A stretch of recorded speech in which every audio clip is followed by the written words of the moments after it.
Hello friends, welcome back to my channel. இன்றைக்கி நம்ம இந்த வீடியோவில் சிம்பிளான எம்டி பிரியாணி எப்படி பண்ணுறதுன்னு பார்க்கலாம். ஃபஸ்ட்டு ப்ரெஷர் குக்கரில் ஒரு 2 ஸ்பூன் ஆயில் ஆட் பண்ணிக்கலாம்.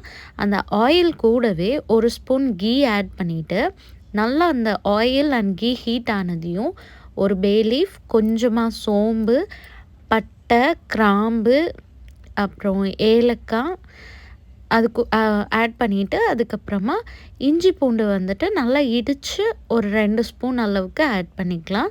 அதுக்கப்புறம் ஒரே ஒரு ஆனியன் வந்துட்டு நல்லா மீடியம் சைஸில் இருக்கிறத எடுத்து தின்னாக ஸ்லைஸ் பண்ணி ஆட் பண்ணிக்கோங்க. அது கூட ஒரே ஒரு பச்சை மிளகா ஆட் பண்ணிவிட்டு ஒரு 2 to 3 மினிட்ஸ் நல்லா ஹை ஃப்ளேமில் வச்சு அது நல்லா சாட்டே பண்ணிவிட்டு அது கூடவே தக்காளி 2 தக்காளி மீடியம் சைஸ் எடுத்துக்கலாம். புதினா அண்ட் கொத்தமல்லி ரெண்டுமே வந்துட்டு அளவாக போட்டுக்கலாம். ஒரு அரை கைப்பொடி அளவுக்கு போட்டுக்கலாம். 2 ஈக்குவல் குவான்டிட்டியாக இருக்கணும். அதுக்கப்புறம் ஒரே ஒரு spoon chilli powder, salt 1 spoon. வேறு எந்த அடிஷ்னல் மசாலாவும் ஆட் பண்ண வேண்டாம்.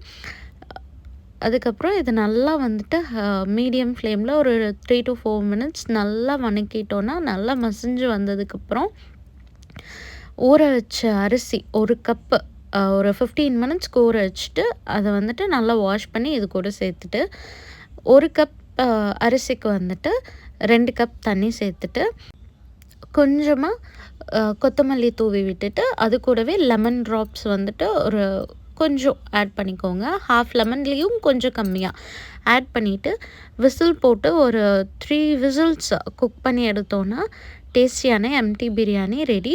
நீங்களும் ட்ரை பண்ணி பார்த்துட்டு எப்படி இருக்குன்னு கமெண்ட் பண்ணுங்கள்.